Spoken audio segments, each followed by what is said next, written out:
یو کس پاسې د تقریر په منځ کې وی مه کوه مونږ ته تقریر وی ولې وی تا د بیت المال نه یو قمیص ورکړی او څادر نو یو دې ماله راکړی یو به دې ځان له اغوستی نو زما تېنه قمیص وشو ستا خو قد دنګ دی نو ستا تېنه څنګه قمیص وشو نو تا ځان له دوه اغوستې ماله دې یو راکړی ولې دې داسې کړي دي هغه ورته وی زوی ناست زوی ته وی جواب وله ورکړه زوی ورته وی یو قمیص د ده ته میلو شو یو ما ته وی دواړه مې یو ځای کړل وی دله مې ترې قمیص جوړ کړ وی صحیح شو اوس وایه داسې دور وی ګورئ چې څه خبرې ما ته به کوئ ما ته به کوئ موقع به یې خلکو له ورکوله وی خبره راته کوئ د حمص علاقې یو ګورنر مقرر کړی عمر فاروق رضی الله تعالی یو ورځ ورغې خلقو ته وی دی ګورنر نه مې مطمئن یې که نه خلق وی زمونږ په یو څو اعتراضات دي څه دي پې وی دی د شپې چاله نه راوځي وی ښه بل اعتراض وی په هفته کې یوه چوټي کوي بل اعتراض وی سهار ناوخته راوځي وی ښه راغې ګورنر ته وی راشه د قوم مخې ته ودرېږه ښکلی دور و دلته یې ګورنر ودروه خلق یې راجمع وی څه سوال هم دی وی یو سوال دا دی چې دی سهار ناوخته راوځي وی ولې ناوخته راوځي وی حضرت بیبي می بیماره د کور کې څوک شته نه چای په خپله پخوم ډوډۍ په خپله پخوم نو چای روټۍ بچو له تیاروم جو لیټ شم نو بیبي می بیماره ځکه ناوخته راوځم وی دویم سوال کوئ وی دویم سوال څه دی وی دی د شپې چاله نه راوځي او د ورځې یي نه دا خو خلکو ته د شپې مسلې راځي وی ورکه جواب وی حضرت ورځ مې مخلوق له ورکړې ده او شپه مې خالق له ورکړې ده د ورځې فیصلې وکمه نو په مصله ودرېږم هغه فیصلې د شپې الله ته اورو چې نن مې دا فیصلې کړي د ورځې به یې فیصلې کولې او د شپې به په مصله ولاړو هغه فیصلې به د الله په دربار کې اورولې چې غلطه فیصله خو مې نه ده کړې چېرته نو شپه د خالق ده ورځ د مخلوق ته ده وی دریم اعتراض وی هفته کې یوه چوټي کوي بې تپوس هغه ورته وی حضرت دقه یوه جوړه مې ده دا ډبله ده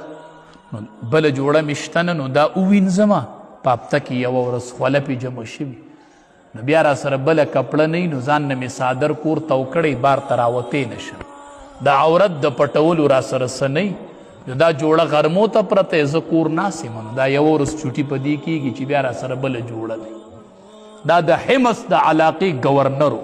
والامام العادل عادل حکمران چې دعا غواړي الله یې قبلي مونږ هسې د عادل نوم اورېدلی دی صرف نوم هم زوت کړی دی عادل پیژنو نه چې عادل حکمران څه ته وایي عادل حکمران څه ته وایي خلق یې راغې ملاقات له وي این وي ورشئ په جومات کې به نه چې لاړه ځان له ښکلی په جومات کې هو دا امیر المؤمنین دی داغه لو کان بعدی نبی لکان عمر